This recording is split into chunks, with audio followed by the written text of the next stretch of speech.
আমি আপনাদের সম্মুখে সূরা আনকাবুতের ৮ নম্বর আয়াতে কারিমা তেলাওয়াত করছি। এই আয়াত আল্লাহ কোন শানে নাজিল করলেন, কোন প্রেক্ষাপটে নাজিল করলেন জানা দরকার আছে না নেই? একটু আওয়াজ দেন আমার সাথে, জানা দরকার আছে। আল্লাহ পাক এই আয়াতে কারিমা কেন নাজিল করলেন? একজন সাহাবী, নাম হলো সাদ ইবনে আবি ওয়াক্কাস রাদিয়াল্লাহু আনহু। আমার সাথে নাম বলেন, সাদ ইবনে আবি ওয়াক্কাস রাদিয়াল্লাহু। যেই সাহাবী দুনিয়া থেকেই জান্নাতের সার্টিফিকেট পাইছেন, সুবহানাল্লাহ। 10 জন সাহাবী, তার মধ্যে একজন সাদ ইবনে আবি ওয়াক্কাস। সাদ ইবনে আবি ওয়াক্কাস মা ভক্ত সাহাবী, মা ভক্ত সাহাবী। এই জায়গাতে অনেক ভাই আছে মাকে অনেক ভালোবাসে। এই সাহাবী সাদ ইবনে আবি ওয়াক্কাস মাকে খুব মহব্বত করতেন। ঘটনাক্রমে একদিন সাদ ইবনে আবি ওয়াক্কাস নবীর দরবারে গিয়া মুসলমান হয়ে গেছে, সুবহানাল্লাহ। মানে মুসলমান হওয়ার আগের বলে মুসলমান হয়ে গেছে। মা জননী খবরটা পাইছে, মা এখনো মুসলমান হয় নাই। মার কাছে খবর পড়ছে, এই আপনি কি খবর জানেন, আপনার ছেলে তো মুসলমান হয়ে গেছে, মুহাম্মদ ইবনে আব্দুল্লাহর ধর্ম গ্রহণ করছে। মার তো মেজাজ গরম, হ্যাঁ কি বলো, আমার সন্তান মুসলমান হয়ে গেছে? হ্যাঁ। সাদ ইবনে আবি ওয়াক্কাস মায়ের কাছে গেছে। মা বলতেছে, বাবা সাদ, তুমি নাকি মুসলমান হয়ে গেছো? হ্যাঁ মা, আমি তো মুসলমান হয়ে গেছি। বাবা তোমাকে বলি যে বাপ দাদার ধর্মে চুনকালি দিলে হবে না, তুমি ইসলাম ধর্ম ছাইরা আবার আগের মতো বাপ দাদার ধর্মে চলে আসো। নাউজুবিল্লাহ। মাকে কিন্তু খুব ভালোবাসে। তো মা যখন বলছে মুহাম্মদ ইবনে আব্দুল্লাহর ধর্ম ছেড়ে দাও, বাপ দাদার ধর্মে চলে আসো, সাদ ইবনে আবি ওয়াক্কাস কয়, মা এটা তো সম্ভব না। কয় সম্ভব না? কয় না। তাহলে তুমি সাক্ষী থাকো, আমি কসম করে বলতেছি, আমি অনশন করলাম, অনশন। এই অনশনের ঘটনা আজকে নতুন জিনিস না। আজ থেকে ১৫০০ বছর আগে সাদ ইবনে আবি ওয়াক্কাসের মা অনশন করছিল। কি অনশন? বাবা তুই যদি ধর্ম না ছাড়স, আমি না অনশন করলাম, খাইতাম না, পানি পান করব না, ছাদের নিচে ঘুমাইতাম না, অসুস্থ হয়ে মরে যাব। দেখেন, একদিকে মা আরেকদিকে ইসলাম, একদিকে মা আরেকদিকে ইসলাম। সাদ ইবনে আবি ওয়াক্কাস রাদিয়াল্লাহু আনহু পেরেশান হয়ে গেছে, দৌড়ায় নবীর কাছে গেছে, ডাক দিয়ে বলে, ও নবীজি, আমি সাদ আপনার দরবারে এসেছি, আমার মা জননীর কাছে গিয়েছিলাম। আমার মা বলে, সাদ তুমি নাকি ইসলাম ধর্ম গ্রহণ করেছো, তাড়াতাড়ি বাপ দাদার ধর্মে ফেরত আসো, অন্যথায় আমি মা বললাম আমি না খায়া মরে যাব। পৃথিবীর ইতিহাসে লেখা থাকবে সন্তানের জন্য মা না খায়া জীবন দিয়া দিছে, তাড়াতাড়ি ফেরত আসো। সাদ ইবনে আবি ওয়াক্কাস রাদিয়াল্লাহু আনহু নবীর দরবারে যাওয়ার পর ঘটনা বলে, নবী গো, আমার মা জননী আমার এই কথা বলছে, ইসলাম ধর্ম ছাইরা দিতে বলে। দিনের নবী, মায়ের নবী বলে, মায়ের ব্যাপারে আমার কাছে অভিযোগ দিও না।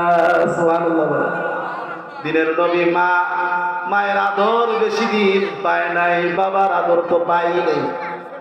এই জন্য নবী বলে, মায়ের বিরুদ্ধে আমার কাছে কোনো অভিযোগ নিয়ে এসো না। তবে দেখো আল্লাহ কি বলেন। বারবার সাদ ইবনে আবি ওয়াক্কাস মায়ের কাছে গেলে মায়ের মুখটা দেখলে মায়া লাগে। মা জননী আজকে কতদিন হয়ে গেছে পানি পান করে না, খাওয়া দাওয়া করে না, ছাদের নিচে বিল্ডিং এর নিচে ঘুমায় না। মা গো, তুমি কি খাওয়া দাওয়া করবে না গো? না না, খাওয়া দাওয়া করবো না। তুমি যদি আমার কথা না মানো, তাহলে আমি মা না খায়া দুনিয়া ছেড়ে বিদায় হয়ে যাব। সাদ ইবনে আবি ওয়াক্কাস নবীর দরবারে গেলেন। আল্লাহ রাব্বুল আলামিন আয়াতে কারিমা নাযিল করে জানায়া দিলেন, কোন সুবহানাল্লাহ, ফায়সালা দিলেন। এই আয়াত সূরা আনকাবুতের ৮ নম্বর আয়াত। ووصينا الإنسان بوالديه حسنا وإن جاهداك لتشرك بي ما ليس لك به علم فلا تطعهما إلي مرجعكم فأنبئكم بما كنتم تعملون নাযিল হয়ে গেল। ও নবী, মানুষকে আমি জোর নির্দেশ দিলাম যে মা বাবার সাথে সৎ ব্যবহার করো। সুবহানাল্লাহ।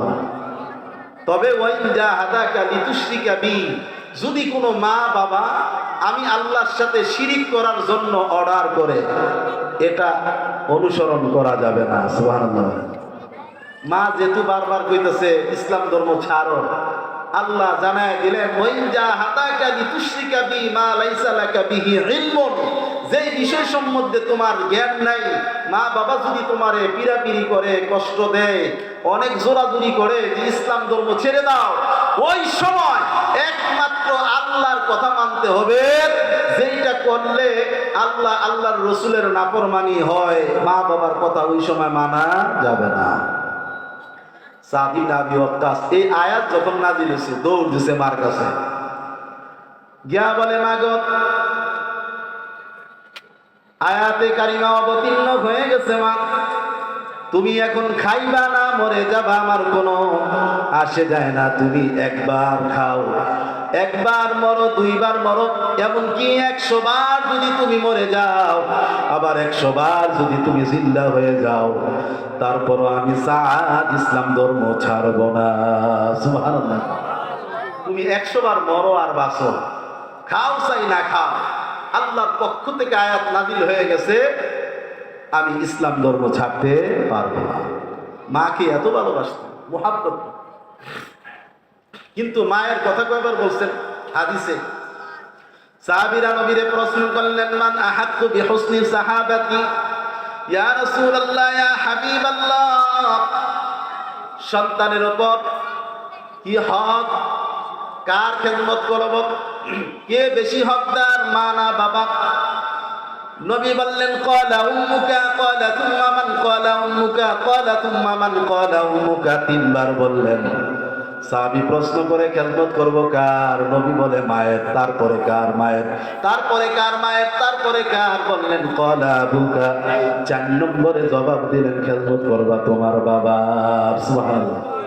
তাহলে 1 নম্বর পুরস্কারটা দিলেন মারে, 2 নম্বর পুরস্কার দিলেন মারে, 3 নম্বর পুরস্কারও দিলেন মাকে, 4 নম্বরে সান্ত্বনা পুরস্কার দিলেন বাবারে। সুবহানাল্লাহ। 4 নম্বরে যদি সাহাবী প্রশ্ন না করত, তাহলে আল্লাহর রাসূল মনে হয় বাবার কথা বলতো কিনা জানি না। ভাই কথা বলবেন না। তাহলে 1 নম্বর পুরস্কারটা মারে দিলেন। তাহলে মহিলাদেরকে আল্লাহ ঠকাইছে না জিতাইছে? একটু আওয়াজ দিয়া বলেন, ঠকছে না জিতছে? মহিলাদেরকে আল্লাহ পাক জিতাই দিছে। খেদমত করবা মান মান মান। কেন জানেন? 3 বার বললেন। 2 মাস সন্তান যখন পেটে চলে আসে, 2.5 থেকে 3 মাসের ভিতরেই মায়ের অবস্থা খারাপ, বমি করে, খাইতে পারে না, কষ্ট, বমি, খাইতে গেলে বমি চলে আসে, দৌড়ায় চলে যায়, কারো কাছে বলতেও পারে না। আস্তে আস্তে আস্তে আস্তে মা ব্যথা পায়, মা কষ্ট পায়।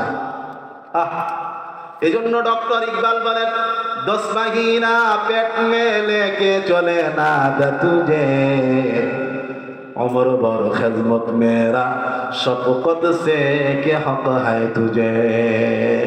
10 মাস 10 দিন, 9 মাস 10 মাস 10 দিন তোমারে গর্ভে ধারণ করছে মা, জিন্দি